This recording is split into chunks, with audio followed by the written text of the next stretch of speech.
Shalom. First and foremost, I want to give all praise to Yahweh, Ba'ashem, Yahweh Shai, Ba'ashem Rakakwadash. Double honors to the apostles, the bishops, and the elders of Great Millstone who rule well, as well as teach well. And also peace and salutation to the hopeful elect of the nation of Israel, scattered throughout the four corners of the earth. And the title of this video is going to be Hasten the Day of the Lord. Alright, hasten the day of the Lord. And I'm going to start in the book of 2 Peter, the 3rd chapter, in the 10th verse. It says, "But the day of the Lord will come as a thief in the night, in the which the heavens shall pass away with a great noise, and the elements shall melt with fervent heat.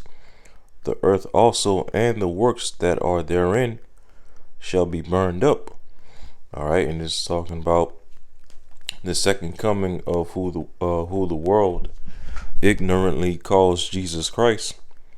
All right, which we know the Savior's name to be Yahweh Shai, the begotten Son of the Most High God Yahweh. All right, Yahweh Shai, whom the world ignorantly calls Jesus Christ.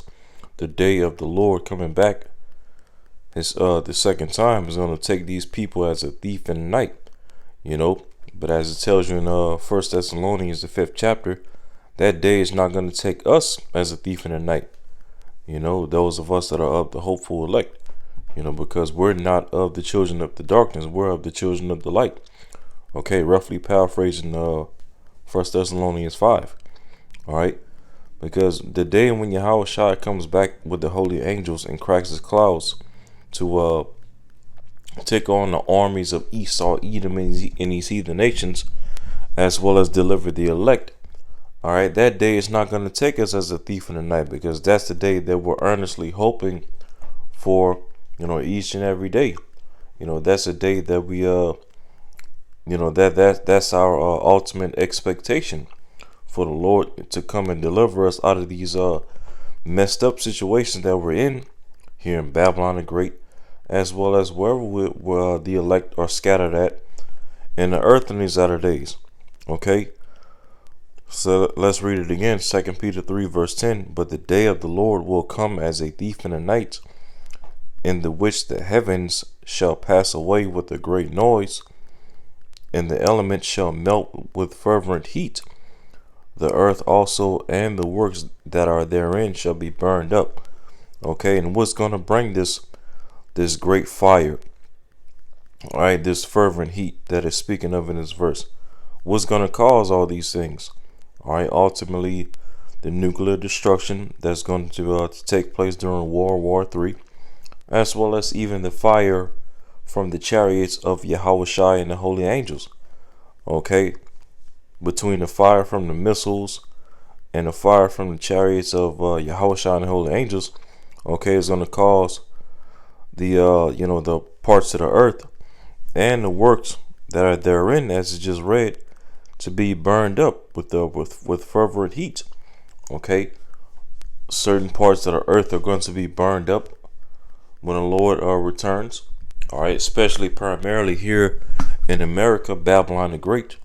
All right, the Lord's going to turn this place into a lake of fire. All right. And certain other parts of the country is going to be hit with nuclear missiles. Certain parts of Europe, parts of Russia and China and Japan, and and of course, not to mention the Holy Land of Israel is going to be destroyed by way of fire. Okay, in order for that land to be rebuilt when we return. Okay, in other regions of the earth where the heathen rule at. All right, parts of the earth is going to be burnt up and melt away. All right, and the works therein. All these wicked inventions by these heathen nations, all of their pseudoscience, their technology. Okay, all these things that they've built to boast themselves against Yahweh Shai, that's also going to be burnt up as well. The Karagma, this digital system. There's digital currency, all right. Their military weapons and their tanks and their fighter jets and all these different things. Okay, all that stuff is gonna be burnt up, the certain parts of the earth and the works therein. As a matter of fact, let's look up this word works.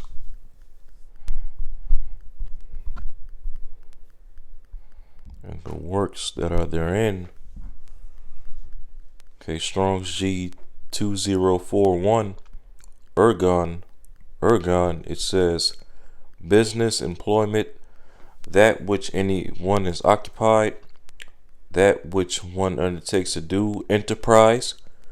Okay, the Lord's not going to allow the Esau, Edom, and these heathen nations to perform their enterprise. Okay, which is what? Their NWO system, their charagma, where they basically want to link everybody on the planet Earth to a digital system, a digital grid, and a digital money system. All right, that's their ultimate enterprise. Well, guess what? When the Lord returns, he's going to come back to burn all that stuff up. All right, because it's all part of the wicked inventions of the heathen nations. Okay, to boast themselves against Yahweh Shemel Shai. All right. And it goes on to say any product, whatever, anything accomplished by hand, art, industry, or mind. All right. And what did this guy, False Claus, one of the terms that he coined for the NWO system is the fourth industry revolution. I don't want to say the real thing, for my channel's sake, but these devils, these Edomites, especially the upper elites, they're trying to perform their enterprise. They're trying to perform their industry. They're trying to fully push forward their mindset throughout the planet Earth, and they're doing it all by art and witchcraft. Okay, shall cause craft to prosper, like the scripture says. But hey, the Lord's not going to allow them to perform their enterprise, because as it says in Job, when he is about to fill his belly, all right, the Lord's going to rain down destruction upon them, roughly paraphrasing it. And so the Lord's going to burn up Esau, Edom's beast system, in the armies of these heathen nations, and all of their their wicked works that they're trying to perform in the earth in these latter days. All right. So it says, going back to 2 Peter 3 and verse 11, it says, seeing then that all these things shall be dissolved, what manner of persons ought ye to be in all holy conversation and godliness? All right, let's read that in NLT. Verse 11 in NLT. Since everything around us is going to be destroyed, all right, and not literally the whole earth is going to be destroyed, because as it says in Ecclesiastes, the earth abideth forever. All right, but only certain regions of the earth are going to be destroyed by fire, namely Babylon the Great, America, and the Holy Land of Israel. All right, the land that is brought back from the sword that it speaks of in Ezekiel 38. Okay, because even that land has to be destroyed by way of fire in order for it to be renewed and cleansed and prepared for us to the hopeful elect of the nation of Israel. In order for that in order for it has to be cleansed and prepared for us to be brought back to that land through Yahweh Shai. All right, so verse 11 in NLT again, since everything around us is going to be destroyed like this, what holy and godly lives you should live. Okay, what manner of persons are ye to be in all holy conversation and godliness? And this word conversation and the strophe. All right, Strong's G 391 and the strophe. And the strophe, it says manner of life, conduct, behavior, deportment. All right, your conversation, your anastrophe. Not just not just simply what you talk, as far as your verbal conversation, but also what you walk. Your lively conversation, your manner of life, your behavior. How you serve Yahweh Shemel Shai. Okay, the fact that we know what the will of the Lord is, which is to ultimately destroy Babylon the Great, America, and destroy the land of Israel by way of fervent heat, all right, the missiles and whatnot. We that are the hopeful elect, as we know all these things, as the Apostle Peter is going into right here in verse 11, what manner of person we ought to be in all holy conversation and godliness. And that's just that. We ought to be holy in our conversation, our manner of life, our anastrophe, how we walk in this truth and not just what we talk in this truth. Okay? Because otherwise, if we don't remain holy in our conversation, our anastrophe, then guess what? When the Lord brings that fervent heat and burn this place up, we're going to be burnt up along with it. If we don't, constantly examine ourselves and, make sure that we're on the right path and doing the right thing. All right. And in the right mindset. So it says, I'm going to read verse 11 again in the KJV. Seeing then that all these things shall be dissolved, what manner of persons ought ye to be in all holy conversation and godliness?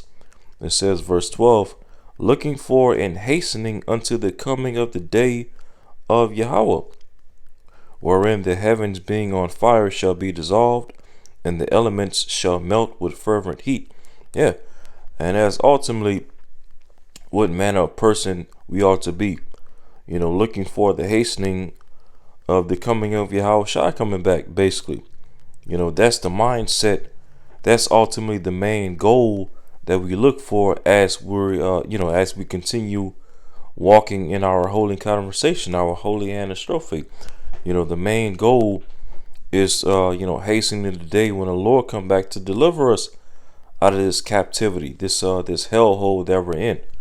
All right, being subject to fines and payments, being under, being in the hands of Esau, Edom, and these heathen nations. Okay, having to be subject to their laws and their society and whatnot. We hasten the day when Yahushua comes back to deliver us out of this mess, so that we can freely serve the Lord. Okay, in the new bodies, in the new covenant. All right, in perfection. All right, back in our holy land, our homeland, the land of Israel, starting with Jerusalem. Okay, immortals. That's why we fight so hard for what we believe in this truth, because we're ultimately going back to immortality. Okay, we're going back to that our first estate. All right, where we were since before the foundation of the heaven and earth, which is the right hand of the Father Yahweh, right next to Yahweh Shai. So we walk in our holy conversation, our holy anastrophe. All right, ultimately hastening the day of Yahweh Shai coming back to deliver us. All right, and let's go into that word. First, let's look up looking for. All right, this is looking for Strong's G 4328. I'm gonna let this play. Strong's G 4328.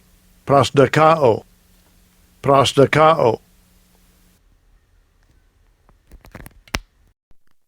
All right, it says to expect, whether in thought, in hope, or in fear, to look for, wait for.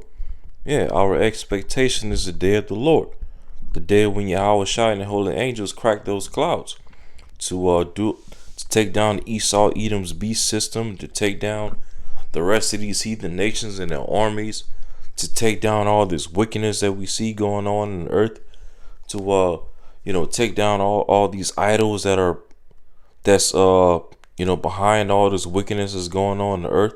The Queen of Heaven spirit, the spirit of Baphomet, the spirit of Baal, the spirit of Marduk. Okay, the spirit of all these left hand deities and spirits that control and run this world through through the elites. Through the elites. Okay, Yahweh Shai and the holy angels are coming back to take all this stuff down, man. All for to establish righteousness on the earth through us, Israelites, the hopeful elect, starting with us that are of the tabernacle of David. Okay, This is what we haste for. This is what we fight so hard for. Righteousness to be restored. Starting with us being restored through Yahweh Shai. All right, that's our expectation. That's our hope. That's what we look for, right? Now let's go into this word hastening. I'm gonna let this play.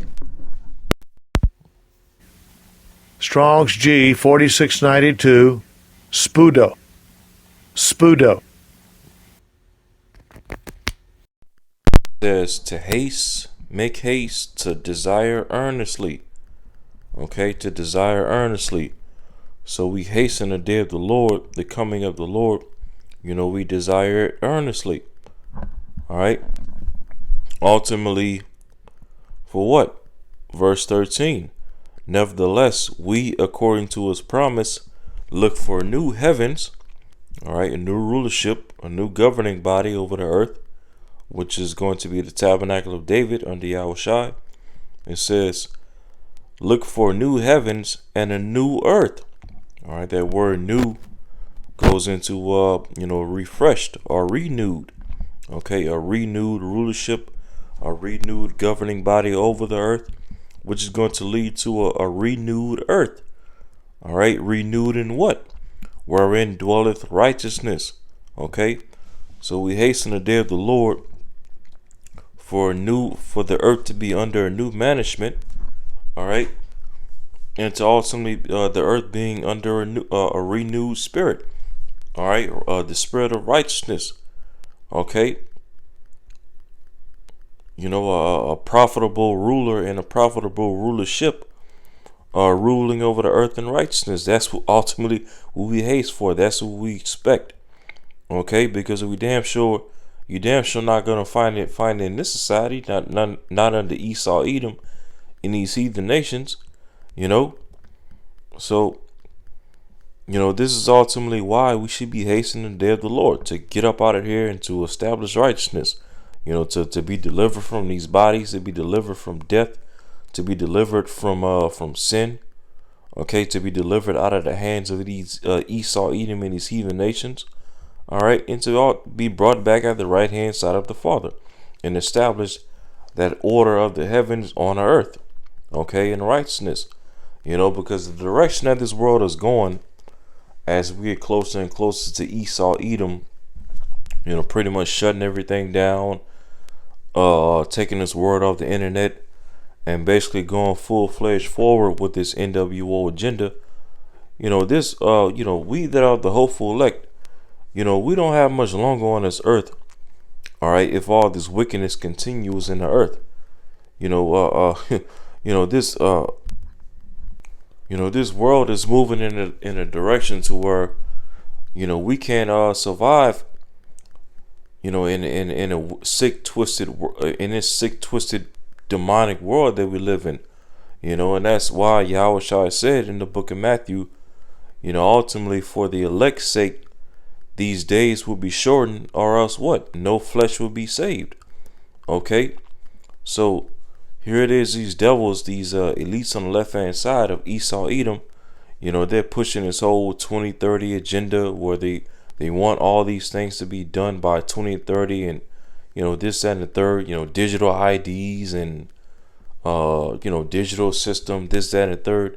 They want all this stuff to happen or to be fully accomplished by 2030. Hey, but Lord willing, man, these devils don't make it to no damn 2030. At least not with their agendas. Lord willing, they make it to 2030. All right, in chains under us in the kingdom, with us ruling over them. All right, that's what we hope for by the year 2030. All right, for that enterprise to be fulfilled, not Esau's enterprise. So the direction that this world is going in, Akim, we won't be able to live in this wicked system much longer. And that's ultimately why we haste for Yahweh Shai to come back. All right, as the scriptures goes into, how long, O Lord? How much longer do we have left in this place? So like it. Because the scripture says this. Isaiah 59 verse 15 in the KJV, it says, yes, truth faileth. Okay, truth faileth. And he that departed from evil maketh himself a prey. And the Lord saw it, and it displeased him that there was no judgment. Yeah, so when you depart from iniquity, all right, when you depart from evil and ultimately take a hardcore stance against the evil of this world, all right, you make yourself a prey. All right, and as it goes into in the NLT, it says, yes, truth is gone, and anyone who renounces evil is attacked. And that's us that are of the hopeful 144, preaching this everlasting gospel, singing a new song, speaking out against this beast system and his image and his charagma and the 666 agenda. We renounce all the evil of this world. We cast down all the strongholds of this world through the preaching of this word. So therefore, what is going to lead to us being attacked, being persecuted on, basically a worldwide scale. Like it goes into a 2 Ezra 16. There should be a great insurrection against those that fear the Lord. Insurrection goes into what? A violent uprising. Okay, a violent uprising. And all that's going to be happening against the men of the Lord, because we renounce the evil of this world. We refuse to bow the knee to the image of Baal that's being promoted all throughout this world through this beast system. Okay, then it says, the latter part of verse 15 in the NLT, the Lord looked and was displeased to find there was no justice. Yep, and the Lord is seeing that all throughout this earth, we have no justice. We have no victory in this world. We have no protection or comfort in this world. So, hey, the only solution is that the Lord's just going to have to send his begotten Son back to deliver us out of all of this evil. Okay? And that's ultimately what we hasten for. So, hey, we look forward to all these end time prophecies coming to pass. All right, the sooner the better, basically. We look forward to World War III popping off. We look forward to what we see going on between Israel and Palestine increasing. Okay, and what is ultimately going to escalate to, which is the least of the flock being drawn out these different nations pursuant to Jeremiah. We look forward to all the evils in the the judgments that's going to take place in these latter days, because the sooner these things happen, the sooner we get delivered out of it, and the sooner we go home. Okay, so hey, we hasten the day of the Lord because we hasten all these things to come to pass, so that ultimately what righteousness could be established on the earth through Yahweh Shai and the tabernacle of David. Okay, and everything going back to its rightful order. All right.